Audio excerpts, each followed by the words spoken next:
복음 2장 22절로 29절에 있는 말씀을 가지고 성탄을 기다리는 사람들이라는 제목으로 말씀을 전합니다. 우리 다 같이 한번 인사하겠어요. 옆 사람과 인사하시고 앞집 사람과 인사하실 때 지난 한 주간 동안 평안하십니까? 인사합니다. 지난 한 주간 동안 평안하십니까? 평안하십니까? 평안하십니까? 평안하십니까?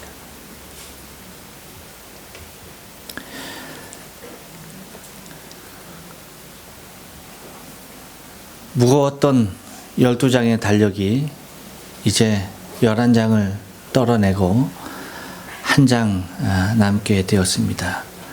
어쩌면 세월의 모든 무거운 무게들을 다 벗어내린 듯한 그러한 모습으로 한 장만 달려있는 그 모습을 보면 오히려 마음이 시원하기보다는 잡잡함에 이르는 모습을 바라보게 됩니다. 그럼에도 불구하고 이 12월이 되면 우리가 항상 사람들에게는 기대 심리가 더 크게 발동되는 것을 바라보게 됩니다. 무엇인가를 기대하며 기다리는 삶을 느낄 수 있게 된다는 것입니다.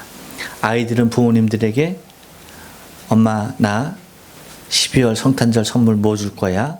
하면서 이미 무엇인가를 요구하고 또한 약속해 놓은 그것을 한 달 내내 기다리기도 합니다. 젊은 여인들은 또 무언에 서로에게 알맞는 선물을 구상하고 준비하는 그런 모습 가운데 또한 은근히 그 기대감 가운데 사로잡혀 있기도 하는 것을 바라보게 됩니다. 이러한 약속은 서로에게 매우 큰 기대감을 주고 그 기대감으로 말미암아서 삶을 기다리며 살 수 있게 해주는 것을 바라보게 됩니다. 여러분은 12월 무엇을 기다리고 있습니까? 그리고 또 무엇을 기대하고 있는가? 한번 살펴볼 필요가 있습니다. 그런데 여러분 막상 내가 기다리고 기대하던 선물이 나에게 받게 됐을 때, 내가 받게 됐을 때 그 기쁨과 감격이 얼마나 클까라고 하는 것입니다. 여러분들의 표정을 보니까 여러분들은 선물하고는 전혀 무관한 삶을 사는 어떠한 기대도 없고 어떠한 기쁨도 맛보지 못한 그런 표정들을 여러분 제가 지금 읽을 수가 있어요. 말씀을 전하면서 굉장히 나 혼자 많은 것을 기대하고 나 혼자 많은 것을 받아본 느낌이라서 너무나 죄송한 그러한 마음까지도 들게 되는군요. 여러분 그 무엇도 기대하지 않고 있어요? 여러분이 기대했던 모든 것들이 다 실망으로 다가왔습니까? 왜 그러세요 오늘? 오늘 여러분의 표정이 이상해요. 다시 한번 인사해야겠어요. 무슨 일이 있으셨어요?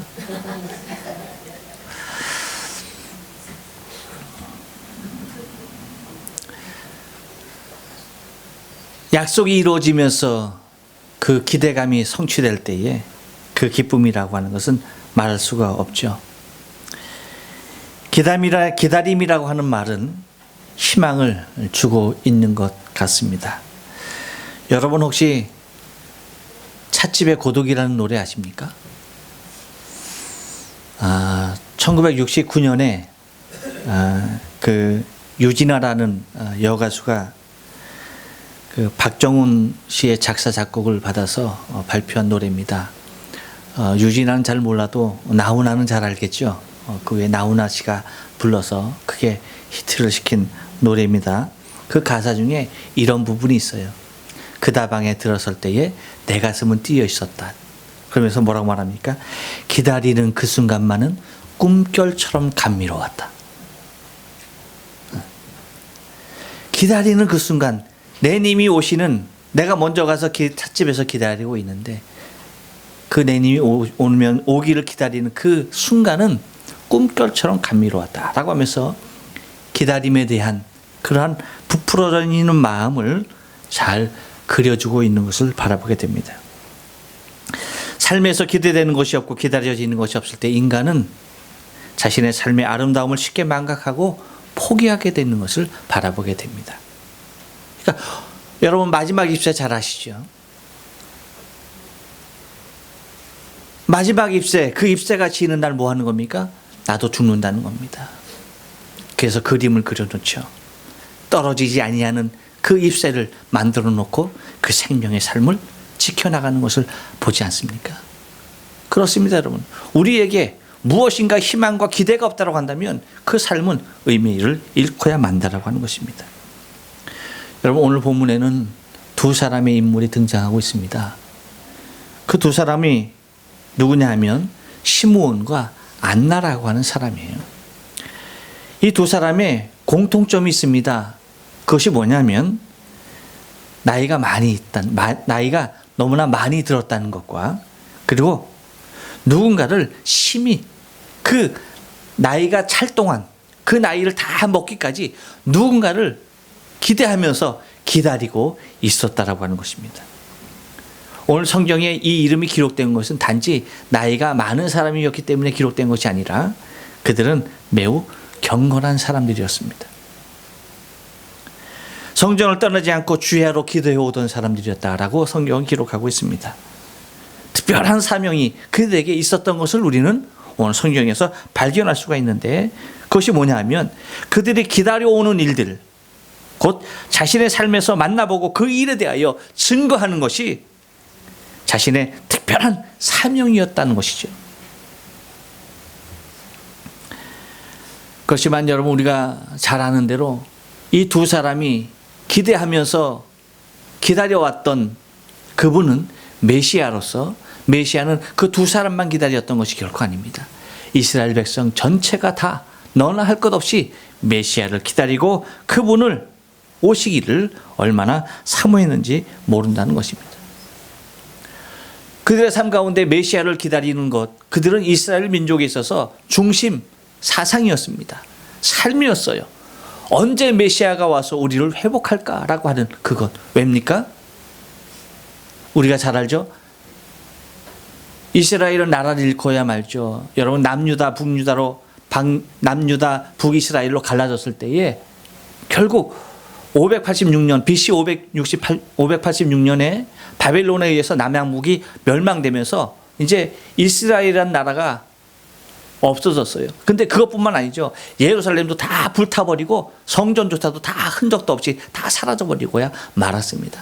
다 노예로 끌려가게 되었고 죽임을 당하는 그러한 불운을 맞게 되었죠. 그리고 남유다가 멸망한 지 70년 만에 잠시 회복의 시기가 있습니다. 그래가지고 이스라엘로 돌아오죠. 돌아와서 예루살렘 성전을 다시 재건축하게 됩니다. 그런데 어떤 일이 있습니까? 또다시 로마에 의해서 점령당하고야 맙니다. 그래서 로마의 식민지로 살아가고야 말아요. 그러다 보니까 이스라엘 백성들은 실질적으로 몇백 년을, 수백 년을 나라 잃은 백성으로서, 그래서 이 나라를 누가 회복할 것이냐, 메시아를 기다리는, 이 나라를 회복할 메시아를 기다리는 그 삶으로 지금도 이어지고 있는 현실이 오늘 누가복음 2장에 나타나 있는, 그러니까 시몬과 안나만 메시아를 기다렸던 것이 아니라 이스라엘 전체가 다 이러한 나라의 국운에서 회복시킬 메시아를 기다리고 있었던 그러한 때였다라고 하는 것입니다. 여러분, 이 현상 가운데 나타나는 것들은 물론 하나님께서 이스라엘을 이제 메시아를 통하여 오셔서 그들의 구원을 이끌어낼 하나님의 모습을 우리가 바라볼 수가 있지만, 여러분, 왜 그들이 그와 같은 삶을 살아야 했는가라고 하는 것은 하나님께서 약속하신 대로 모세에게 말씀하신 그 율법대로 내가 너희가 주는 땅에서, 내가 너희에게 주는 땅에서 너희가 행복하게 살 것인데 너희가 나를 잊어버리고 우상을 섬기면 내가 정령 그 땅에서 내가 너희를 쫓아내버리겠다라고 하는 그 말씀이 그대로 응하여졌고, 이제는 다시 회복하는 그때 메시아를 통해서 완벽한 회복을 바라는 그 모습을 이제 이스라엘 백성들이 메시아를 기다리는 그러한 유대의 사상에 있어서 아주 중심 사상으로 이끌어 내려주는 바로 그때라고 하는 사실입니다. 근데 이때에 두 사람의 오늘 성경이 기록되어져 있는데 곧 시므온과 안나를 통하여서 하나님은 당신의 오심을 대하여서 만나주는 사람, 성전에서 만나는 아주 유일한 두 사람이 되고야 많은 모습을 발견하게 됩니다. 여러분, 이 두 사람이 메시아를 기다리는 데 있어서의 공통점이 있는 것을 발견하게 됩니다. 이 공통점 속에서 우리는 오늘날 우리 시대에 메시아를 기다리는 올바른 사상과 모습을 발견할 수 있게 된다라고 하는 것입니다. 이들의 기다림은 도대체 어떤 공통적인 모습이 있었는가? 이 모습을 통해서 여러분, 우리가 오늘 은혜를 좀 나누기를 원합니다. 한번 따라서 합니다. 이들의 기다림 뭐냐 하면 한번 따라서 합니다. 하나님의 사랑에서 비롯되었습니다. 그렇습니다. 시므온과 안나가 메시아를 기다리는 것은 하나님을 사랑하는 모습에서 비롯되어진 것을 발견하게 되어지는데 25절 말씀 보니까 이렇게 얘기해요. 예루살렘에 시몬이라 하는 사람이 있으니 이 사람이 의롭고 경건하여 라고 하면서 성령이 그 위에 계시더라 라고 그렇게 기록하고 있고, 또한 37절과 38절 상반절에 보면 37절과 38절 상반절에 보면 이렇게 얘기해요. 주야에 금식하며 기도로 섬기더니 마침 이때에 나와서 하나님께 감사하고 라고 말하고 있습니다. 그러니까 두 사람이 의롭고 경건하며 그리고 금식하며 기도함으로 섬기고 하나님께 나와서 감사하는, 하나님을 사랑하는 마음이 얼마나 충만했는지 모른다라고 하는 것입니다. 아까 말씀드린 대로 이 두 사람은 나이가 상당히 많이 있었던 사람입니다. 그래서 시므온은 여러분 29절 말씀 보면 아기 예수를 안고 뭐라고 얘기하는 거니? 이렇게 말합니다. 주제여 이제는 말씀하신 대로 종을 평안히 놓아주시는도다. 아기 예수를 안고 기뻐하면서 성전에서 기뻐하면서 얘기하는데 뭐냐면 하나님이요, 이제는 나를 평안히 놓아주시는군요. 왜일까요? 왜 이런 고백을 합니까? 네가 메시아를 보기 전까지 죽지 못하겠다. 그러니까 나이가 많아서 연로하여서 몸이 힘들고 괴로움에도 불구하고 하나님을 사랑하는데도 불구하고 하나님이 불러주시지 않는 거예요. 왜? 메시아를 만날 사람으로 하나님이 예정해 놓으신 겁니다. 그러다 보니까 그 날이 이루어지는 그 순간 그 아기 메시아를 안고 이제 내가 하나님께 갈 수가 있겠군요 하면서 그렇게 고백하는 모습을 바라보게 됩니다. 또한 안나는 여러분 36절에서 뭐라고 말합니까? 나이 매우 늙었더라. 나이가 얼마나 많았는지 뭐라고 말합니까? 84년을 과부로 살았습니다. 결혼해갖고 7년을 남편과 행복하게 살다가 남편이 죽어요. 그래서 84년을 수절을 하면서 하나님의 성전에서 한 번도 떠나지 않냐고 거기서 기도하며 금식하며 메시아를 기다립니다. 몇 살에 시집을 갔는지 몰라도 아무리 빨리 시집 가서도 여러분 한 15, 16은 됐을 거 아닙니까? 그렇죠? 16만 하더라도 84년 더 하면은 아이고 100에다가 7년 함께 남편하고 살았으니 107년 107살 놀라지도 않아. 여러분 어림잡은 나이만 하더라도 107살이에요. 107살. 숨 넘어갈 나이죠? 107살을 갖다가 84년을 성전에서 남편 잃고 성전에서 그 메시아만을 기다리면서 그렇게 살았던 사람이다라고 하는 것입니다. 하지만 여러분 이렇게 고령임에도 불구하고 이들은 더욱더 하나님을 사랑하고 있었던 사람입니다.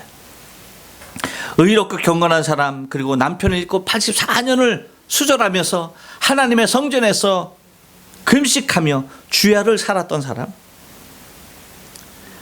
여러분 성전에 수없이 많은 사람들이 있었지만 이 두 사람 외에는 메시아 예수를 이 땅에 오신 사실조차도 그 성전에 있는 그 수없이 많은 사람들조차도 모르고 단 두 사람만 성전에서 메시아를 만나는 그러한 일들을 하고 체험하게 되는 것을 바라보게 됩니다. 여러분 성전에 얼마나 많은 사람들이 있었습니까? 얼마나 많은 제사장과 서기관 바리새인 할 것 없이 제사 드리는 사람, 기도하는 사람, 할 것 없이 성전 오고 가는 사람, 얼마나 많은 사람들이 성전에 있었습니까? 하지만 성전에서 메시아 아기 예수를 만난 사람은 단 2사람이었다라고 하는 것이. 여러분, 주를 배웁는다는 것은 주님을 사랑하는 사람들의 최종적인 목적이 된다는 사실을 우리는 잊지 말아야 돼요. 여러분, 우리가 이 땅에 나그네된 삶을 살지만 마지막에 우리가 누구를 배우게 됩니까?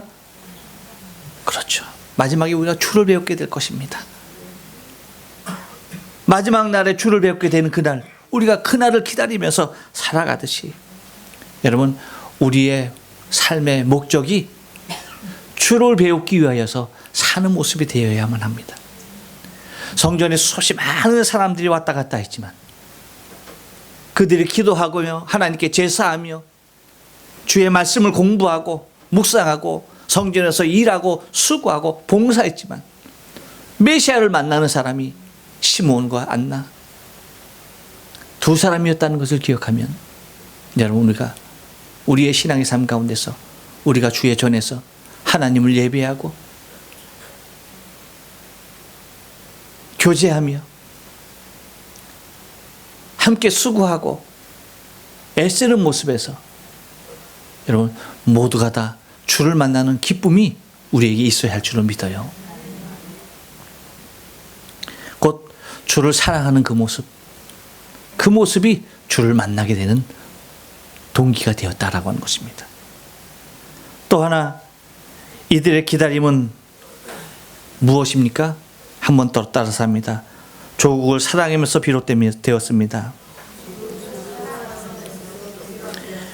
25절 하반절 말씀 보니까 이렇게 얘기해요. 이스라엘의 위로를 기다리는 자라라고 말합니다. 그러면서 38절에서 뭐라고 말합니까? 마침 이때에 나와서 하나님께 감사하고 예루살렘의 구속을 바라는 모든 사람에게 이 아기에 대하여 말하니라 라고 말합니다. 이 2번째 공통점은 뭐냐면 민족을 사랑하는 사람들이었다라고 하는 거예요. 하나님을 사랑하는 것뿐만 아니라 민족을 사랑하는 사람이었다. 그래서 뭐라고 말합니까?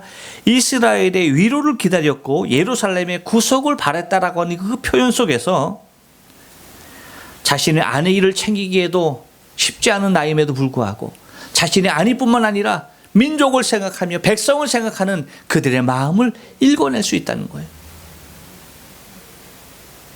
그래서 조국과 백성을 염려하면서 그것을 위하여서 기도하고 있었던 2사람이라고 하는 사실입니다. 여러분, 그리스도인들은 너나 할 것 없이 누구나가 다 자신의 조국과 백성을 사랑하는 사람들이어야 합니다. 자신의 조국과 민족을 위하여 기도하는 사람들이 그리스도인입니다. 자기 백성의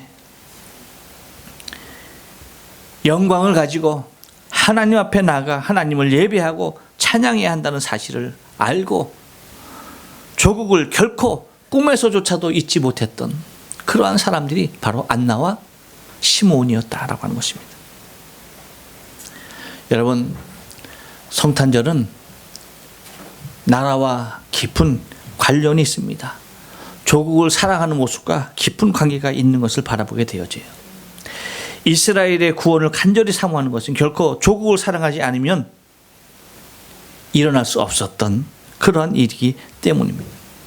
곧 우리도 여러분, 이 나라가 어지럽고 어수선한 이때에 우리 믿음의 사람들이 과연 무엇을 위하여서 나라와 민족을 위하여 기도할 것인가? 어떻게 나라를 위할 것인가? 어떻게 조국을 사랑할 것인가? 생각을 하지 않으면 안 되겠다라고 하는 것이죠. 세상 사람과 같이 내 삶에만 집착해서 나 삶을만을 위하여 기도하고 내 삶만을 쫓아간다고 한다면 여러분, 이방 종교를 쫓는 모든 사람과 다를 것이 없습니다. 진정 여러분, 대한민국이 어려운 이러한 국정에서 벗어날 수 있는 유일한 희망이 무엇입니까? 일본에 정말 이 혼탁한 곳에 소망을 주고 희망을 줄 수 있는 유일한 대안이 무엇입니까? 예수입니다. 오로지 예수입니다. 예수만이 나라와 민족의 최대의 희망이요 소망입니다. 그러기에 그리스도인들은 나라와 민족을 위하여서 주 앞에 눈물로 기도하는 모습들이 있어져야 한다는 것입니다. 안나와 시므온은 평생을, 안나 같은 경우 84년을 성전에서 밤낮으로 금식하며 주야로 기도하고 있었던 사람이라는 것을 기억하면서 나라를 사랑하는 그들에게 주님은 정말 나라의 왕 대신 아기 예수를 품에 안는 영광을 허락받게 되어집니다. 또한 이들의 기다림은 한 번 더 따라서 합니다. 교회를 사랑하면서 비롯되었습니다. 예, 27절 상반절 말씀 보니까 뭐라고 말합니까? 성령의 감동으로 성전에 들어가매라고 말합니다. 이것은 시므온에 대한 얘기고요. 37절에서 안나에 대해서 얘기하죠. 뭐라고 말합니까? 과부된 지 84년이라 이 사람이 성전을 떠나지 아니하고 주야에 금식하며 기도함으로 섬기더니라고 말합니다. 곧 시므온과 안나는 성전을 사랑했던 사람입니다. 무엇보다도 성전을 떠나지 않고 그 성전에서 이들의 한 행위들을 바라보면 예수님께서 마태복음 21장에서 말하는 것과는 너무나 대조적인 행위를 했던 것을 바라보게 되어지죠. 왜요? 여러분, 마태복음 21장 13절에서 예수님께서 이렇게 말씀하십니다. 저희에게 이르시되 기록된 바 내 집은 기도하는 집이라 일컬음을 받으리라 하였거늘 너희는 강도의 구려를 만드는도다. 성전이 하나님 앞에 기도하는 집이 되어야 하는데 강도의 구려를 만들었다. 무슨 얘기입니까? 성전에서 기도하는 사람 없다는 거예요. 성전에서 기도하는 사람 없고 기도하는 사람을 찾을래야 찾을 수가 없고 오히려 성전이 강도의 구렬이 되어지는 자신의 유익을 찾는 사람들의 굴로서 만들어 버렸다라고 그렇게 말을 하고 있습니다. 그런데 시므온과 안나는 뭡니까? 성전을 성전되게 하는 사람이었다라고 하는 거예요.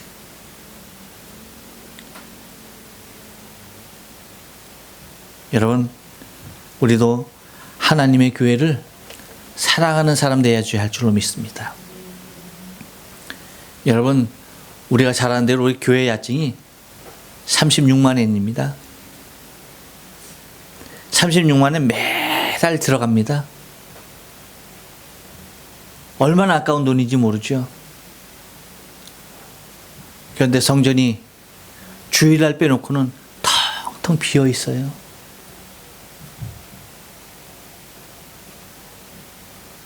그 누구도 와서 기도하는 사람 찾기 힘듭니다. 제가 어느 날은 하루 종일 교회에 있어 봐요. 아니, 하루 종일이 아니죠. 일주일 내내 교회에 있어 봐요. 세상에 주님은 고사하고 나 만나러 오는 사람들도 없어.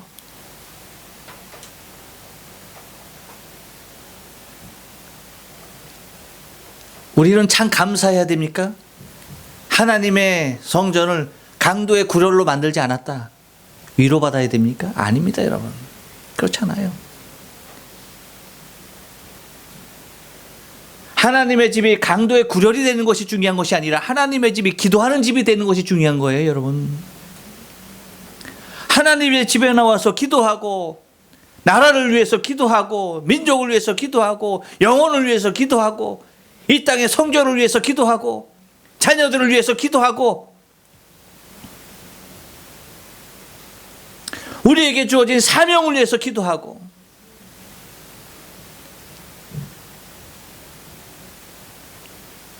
기도하는 집이 되어야 되는 거지. 기도하는 집이. 그런데 성전이 예배하는 집 하나 그것밖에 되지 않는 거예요. 기도하는 집이 되어야 할 줄로 믿어요, 여러분. 물론 여러분들 어느 처소에든지 우리가 기도합니다. 하지만 하나님의 성전에 나와서 기도하는 그 모습, 그 습관이 아름다운 거예요. 그것이 마지막 때에 여러분 우리의 신앙을 지킬 수 있는 아주 좋은 습관으로 남는 것입니다.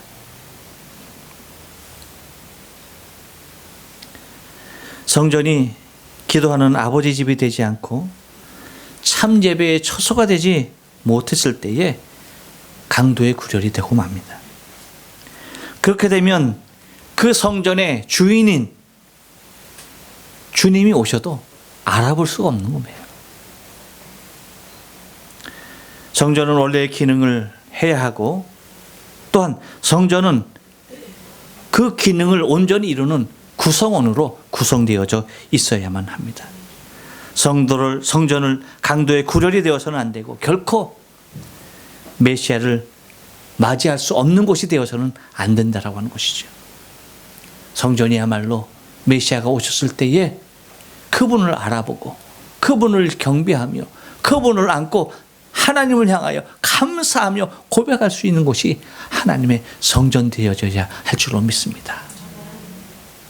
곧 안나와 시므온은 평생을 하나님의 전을 사랑하면서 그 하나님의 전에 거하는 것을 기쁨으로 낙으로 삼고 유일한 낙으로 삼고 그곳에서 메시아를 기다렸던 사람들입니다.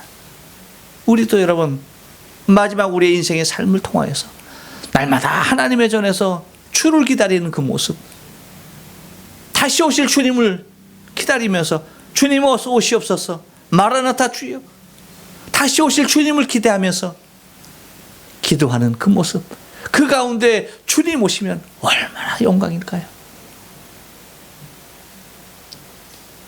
그 마지막 날 그 주인공이 저와 여러분 되어지길 원합니다. 한 번 더 따라서 합니다. 그들의 기다림은 영혼을 사랑하면서 비롯되었습니다. 그렇습니다. 두 사람의 성전에서 메시아를 기다리는 그 모습은 무엇이었냐면 영혼을 사랑하는 모습에서 비롯됐다라고 하는 것을 우리가 발견할 수가 있는데 30절부터 32절에 보면 시몬에 대해서 이렇게 말하죠. 내 눈이 주의 구원을 보았사오니 이는 만민 앞에 예비하신 것이요 이방을 비추는 빛이요 주의 백성 이스라엘의 영광이니이다 하니라고 말합니다. 또한 38절 하반절에 안나에 대해서 이렇게 얘기하죠. 예루살렘의 구속을 바라는 모든 사람에게 이 아기에 대하여 말하니라 라고 말합니다. 시므온과 안나는 궁극적으로 메시아가 오심으로 이루어질 인간의 구원을 분명히 알고 있었습니다. 구원의 사건이 성취될 것을 위하여서 그것을 바라보면서 기뻐했던 것입니다. 무엇을 의미하는 것입니까? 곧 이것은 그들의 평상시 삶이 그들 주위에 있는 사람들을 얼마나 사랑하는 사람이었는가라고 하는 사실을 뒷받침해 주고 있는 것입니다. 그래서 또 다른 영혼의 구원을 향하여서 그들은 불타게 기도하며 또 다른 영혼의 구원을 그들은 소망하고 있었던 것을 바라보게 되어지죠. 그래서 뭐라고 표현합니까? 이방을 비추는 빛이라고 얘기합니다. 그리고 예루살렘의 구속됨이라는 표현을 하고 있는 것을 바라보게 됩니다. 아무런 소망이 없는 이방을 비추는 빛으로 오실 메시아, 그리고 예루살렘 곧 이스라엘의 본토 민족들을 구속하실 그 메시아, 그러니까 그 엄청난 생명들을 구속하실 그 모습들을 바라보면서 그들은 얼마나 한 영혼 한 영혼을 향한 사랑이 갈급했는지에 대하여서 잘 기록해 놓고 있는 것을 바라보게 되어지죠. 하나님을 떠나서 사는 인생들의 비참함에 대하여서 주님은 말씀해 주셨습니다. 그것을 할 때에 하나님께 돌아오는 인생, 하나님께 돌아와서 구원을 얻는 길은 오직 메시아 대신 아기 예수의 구원으로만이 주어지는 것을 믿었기에 그들은 메시아에 대하여서 아기에 대하여서 증거하면서 이스라엘의 영광이다라고 하면서 이 아기에 대하여 말하였다라고 그렇게 기록하고 있는 것을 바라보게 됩니다. 여러분, 왜 구주께서 오셨습니까? 왜 우리는 성탄을 기다리고 있습니까? 왜 성탄을 기다리면서 우리는 또한 다시 오실 예수를 기다리고 있는가라고 하는 것입니다.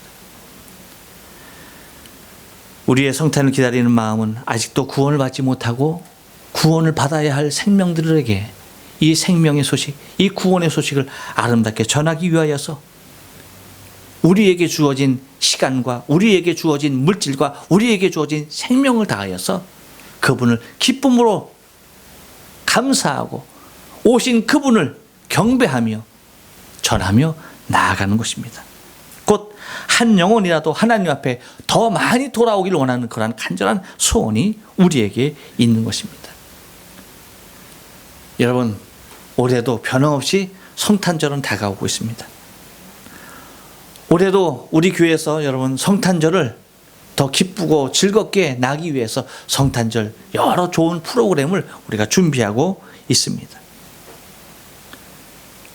그러나 혹시 우리가 이러한 준비 속에 잊혀져 가는 것은 있지 않는가? 성탄의 가장 중요한 정신, 곧 예수, 그것만이 우리가 찬양해야 할, 우리가 노래해야 할, 우리가 기뻐해야 할 대사인 것을 우리가 기억하면서 성탄절 다른 것들이 주인이 되어지는 이 시대에 주인은 바깥에 쫓겨나서 이름조차도 거론되지 않은 이 마지막 시대에 정말 성탄을 기다리면서 평생을 하나님의 성전에서 있었던 사람들과도 같이 여러분 성탄이 하나님을 사랑하는 계기가 되어지고 조국을 사랑하는 계기가 되어지고 교회를 사랑하는 계기가 되어지고 영혼을 사랑하는 계기가 되어져서 정말 성탄의 핵심인 예수, 성탄의 핵심인 구원, 올해도 이 아기 예수의 성탄을 목도하는 감격과 감사가 저와 여러분의 삶 가운데 성탄을 준비하는 우리의 10년 가운데 넘쳐나길 주님의 이름으로 축원합니다. 기도합니다.